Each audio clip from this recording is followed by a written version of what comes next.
हरिया काफी समय से परेशान था। उसे मजदूरी का काम नहीं मिल रहा था। इसके पीछे का कारण था कि हरिया कुछ दिन पहले जब एक जगह ईंट ढोने का काम कर रहा था तो सीढ़ियों से उसका पैर फिसल गया, जिस कारण कई दिन तक वो घर पर रहा। अब काफी दिनों बाद हरिया को काम मिलने में मुश्किल हो रही थी। क्या हुआ जी, कुछ काम मिला क्या? नहीं सरला, पुरानी जगह जहां भी गया वहां पहले ही काफी मजदूर लगे हुए हैं और मेरे पैर पर ये पट्टी बंधी देखकर कोई भी काम नहीं दे रहा। इस पट्टी को खोल ही देता हूँ। अरे अरे, अभी तुम्हारा जख्म भरना बाकी है। मैंने तुम्हें कितनी बार कहा है कि मुझे काम की तलाश में जाने दो, तुम घर पर आराम कर लो, पर तुम मेरी सुनते ही नहीं हो। सरला, गुड़िया और बिट्टू अभी छोटे हैं। अगर तू काम पर मेरे साथ चली गई तो इन दोनों को कौन देखेगा? घर पर बच्चे अकेले कैसे रहेंगे? इसीलिए मैं कोशिश करता हूँ कि मुझे कोई काम मिल जाए तो घर का खर्चा चल जाए। तुम्हें पता तो है कितने दिनों से घर में 1 रुपया भी नहीं है कि मैं जाकर राशन और सब्जी ले आऊं।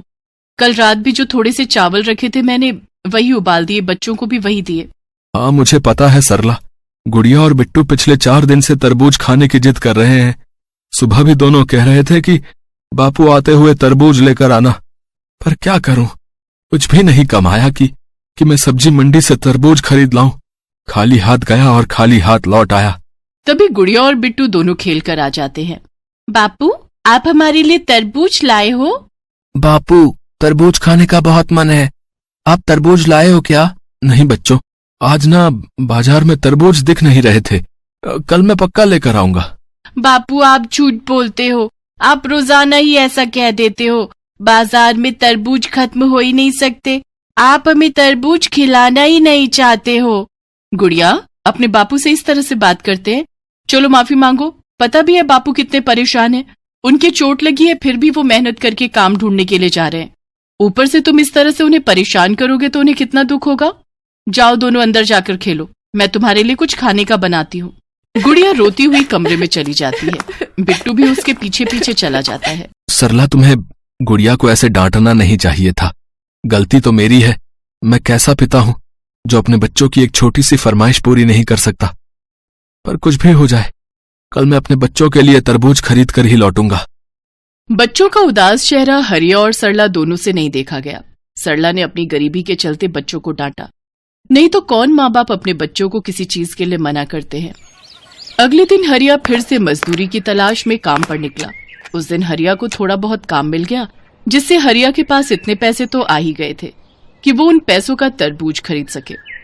हरिया तरबूज लेने के लिए एक तरबूज वाले के पास खड़ा हुआ और उससे दाम पूछने लगा। भैया, ये तरबूज तोल देना, कितने का है? 80 रुपए का है भाई साहब। अच्छा लाओ, दे दो, मैं पैसे देता हूँ। हरिया जैसे ही अपने कुर्ते की जेब से पैसे निकालने लगता है, वो देखता है उसके कुर्ते की जेब कटी हुई।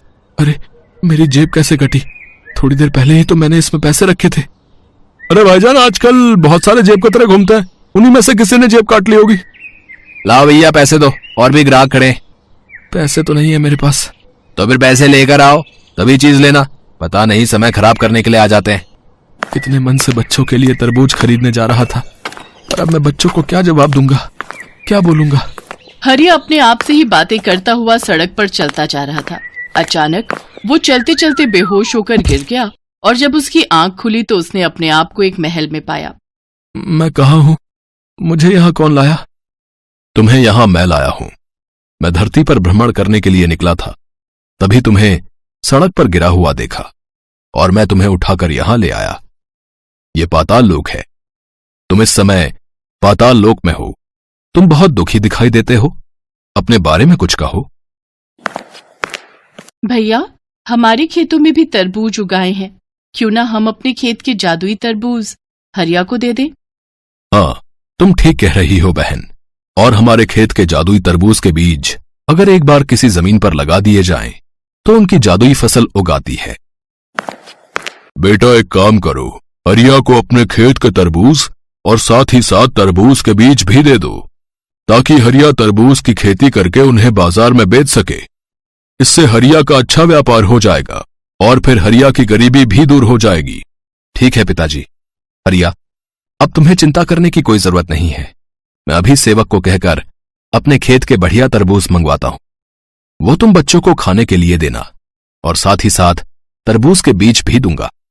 उन बीजों को अपने आंगन में बो देना और तुम्हारे घर में जादुई तरबूज उगाएंगे। मुझे तो लग रहा है कि मैं कोई सपना देख रहा हूं। आप सब कितने उदार स्वभाव के हो, नहीं तो आजकल कौन किसी की इतनी मदद करता है। आप लोग तो फरिश्ते हो, फरिश्ते। आपका बहुत बहुत धन्यवाद। मैं आपका यह एहसान कभी नहीं भूलूंगा। हरिया सबसे विदा लेकर खुशी खुशी तरबूज और उसके बीज लेकर घर पहुंचता है। बच्चे तरबूज देखकर बहुत खुश होते हैं। उन्होंने इससे पहले कभी इतने मीठे और स्वादिष्ट तरबूज नहीं खाए थे। हरिया अपने घर के आंगन में उन जादुई तरबूज के बीजों को बो देता है। अगले दिन ही उसके आंगन में ढेरों तरबूज की फसल उगाती है। देखो सरला, हमारे घर के आंगन में कितने बढ़िया और ताजे तरबूज उगाए हैं। अब इनको तोड़कर मैं बाजार में अच्छे दामों में बेचूंगा। सरला, मैं सोच रहा था कि जादुई तरबूज तो हमारे आंगन में रोजाना उगाएंगे, क्यों ना हम गरीबों को भी तरबूज मुफ्त में बांटें। गर्मी के इस मौसम में ये ठंडा ठंडा फल सचमुच सबके लिए कितना फायदेमंद है। हाँ, आप ठीक कह रहे हो। एक दिन ऐसा था जब हमारे बच्चों को तरबूज खाने के लिए नहीं मिलता था, पर आज हमारे पास इतने तरबूज हैं कि हम बेचने के बाद जरूरतमंद लोगों को मुफ्त में बांट सकते हैं। हरिया और सरला ने बहुत अच्छी सोच रखी। पाताल लोक के राजकुमार को पता था कि हरिया स्वभाव का बहुत अच्छा है, इसीलिए उसने उसकी मदद की। कहते हैं जो ईमानदार स्वभाव के होते हैं कहीं ना कहीं उनके साथ हमेशा अच्छा ही होता है, जैसा हरिया के साथ हुआ। हरिया तरबूज को बेचने के साथ ढेरों तरबूज गरीबों में भी बांट देता था। सब उसे बहुत दुआएं देकर जाते थे। हरिया के घर का आंगन हमेशा जादुई तरबूज की खेती से भरा रहता था।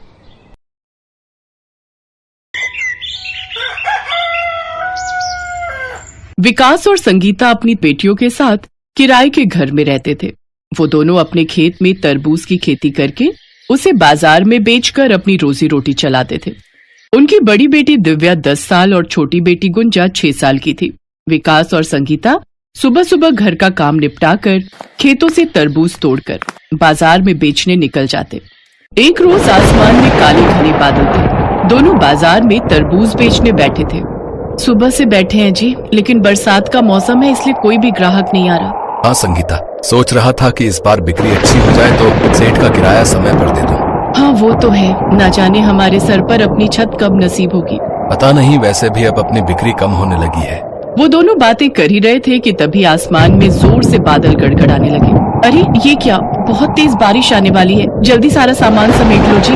दोनों ने जल्दी से तरबूज की टोकरी उठाई और घर की ओर जाने लगे, लेकिन वो दोनों इस बात से अनजान थे कि रास्ते में काल बनकर बैठी मौत उनका इंतजार कर रही है।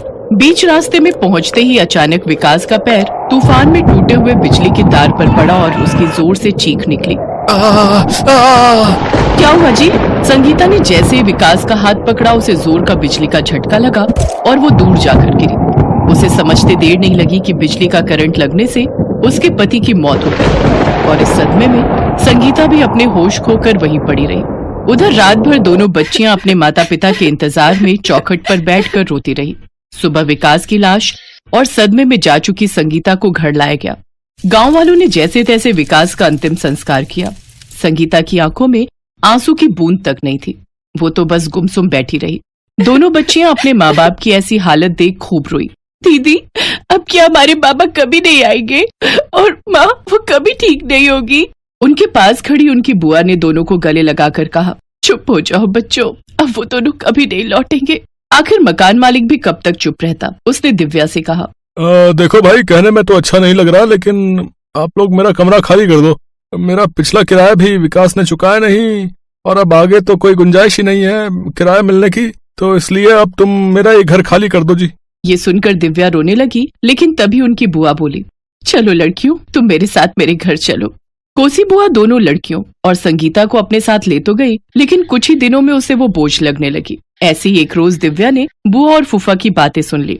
अब क्या करूं जी, यहाँ नहीं लाती तो लोग कहते कि बुआ के होते हुए बच्चे सड़क पर ठोकरे खा रहे। माँ तो वैसे ही होने ना होने के बराबर है। तो अब क्या उम्र भर का ठेका ले रखा है हमने?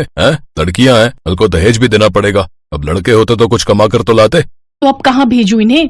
अरे जंगल में छोड़ा, खाने में कुछ मिलाकर खिला दे, कम से कम छाती पर से बला तो टलेगी। ये बात सुनकर दिव्या रो पड़ी। क्या हुआ दीदी, आप क्यों रो रही हो? चल बहन, हम यहाँ नहीं रहेंगे। दिव्या अपनी माँ और बहन के साथ वहाँ से निकल गई। वो उस गांव से बहुत दूर निकल आई थी। चलते चलते गुंजा ने कहा, दीदी अब तो बहुत तेज भूख लगी है, भूख बर्दाश्त नहीं हो रही। वो देख गुंजा, सामने क्या है? नदी। उसमें से चलकर पानी पीते हैं, थोड़ी भूख शांत हो जाएगी, फिर खाने का कुछ सोचते हैं। दोनों खाने के लिए कुछ न कुछ ढूंढने लगी, लेकिन उनके पास खाने के लिए कुछ नहीं था। तभी उन्हें एक चरवाहा मिला। दिव्या ने उससे पूछा, यहाँ से हमारा गांव कितनी दूर है? हम कब से चले जा रहे हैं, लेकिन हमारा गांव आ ही नहीं रहा। अब तो पेट में चूहे भी कूदने लगे हैं। अरे लेकिन तुम्हारे गांव का नाम क्या है और तुम कहाँ से आई हो? तुम्हारा घर कहाँ है और तुम तीनों इस जंगल में क्या कर रही हो? हम बादलपुर गांव से हैं। ये हमारी माँ है जिन्हें कोई होशो हवास नहीं है। बाबा का देहांत हो चुका है। ये सुनकर चरवाहे को उन पर दया आ गई। वो बोला, बेटा मैं चरवाहा हूँ और हमेशा अपना खाना लेकर आता हूँ। तुम मेरा खाना खा लो। मैं तो खुद खेतों में खाद डालकर सोता हूँ। घर तो मेरे पास भी नहीं है, नहीं तो मैं तुम्हें अपने यहाँ ठिकाना दे देता। कोई बात नहीं काका, आप हमें बादलपुर का रास्ता बता दो। उस चरवाहे ने उन्हें रास्ता बता दिया। वो चलते चलते अपने गांव की ओर पहुंच गए। फिर अपने उस खेत में गए जहां उनके माँ बाबा खेती करते थे। उस खेत में अभी भी कई सारे तरबूज लगे हुए थे। उन्होंने कुछ तरबूज खाने के लिए तोड़े। दीदी अब हम रहेंगे कहाँ? तभी काले बादल होने को आ गए और जोर से बिजली कड़कने लगी। ये देख संगीता को वो रात याद आ गई और वो जोर जोर से चिल्लाने लगी, नहीं नहीं गुंजा के बापू, आप हमें छोड़कर नहीं जा सकते। इतने दिनों बाद अपनी माँ के मुंह से आवाज सुनकर दोनों लड़कियां बहुत खुश हुई और वो अपनी माँ से लिपट कर रोने लगी। संगीता के होश वापस आ गए। साथ ही इतने दिनों में जो कुछ उसने देखा सुना वो सब कुछ उसे याद आ गया। खेत में इतने सारे तरबूजों को देख संगीता ने कहा, तुम्हारे बाबा हमेशा कहते थे कि मैं अपने इस खेत के पास ही तरबूज का घर बना लूंगा और अपने परिवार के साथ उसी में रहूंगा। अपनी माँ के मुंह से ये बात सुनकर दिव्या को एक आइडिया आया। माँ तुम उस पेड़ के नीचे खड़ी हो जाओ और गुंजा तुम जल्दी से मेरे साथ आओ और अब जैसा मैं कहूँ तुम वैसा ही करना। कुछ ही देर में दोनों बहनों ने काफी सारे तरबूज तोड़ लिए। फिर जल्दी से उनसे रहने के लिए एक बहुत ही सुंदर तरबूज का घर बनाकर तैयार कर लिया। फिर जैसे ही तेज बारिश शुरू हुई वो झट से अपने उस तरबूज घर में चली गई। कुछ ही दिनों में सारे गांव और आसपास के गांव में उनके तरबूज घर की बात फैल गई। अब लोग दूर दूर से उनके जैसा तरबूज घर बनवाने आने लगे, जिससे दोनों बहनों की कमाई अच्छी होने लगी। फिर अपनी माँ का इलाज और दवाइयाँ उन्होंने अच्छे से अस्पताल में करवाया, जिससे कुछ ही दिनों में वो पूरी तरह ठीक हो गई और अब वो सब एक साथ खुशी खुशी रहने लगे।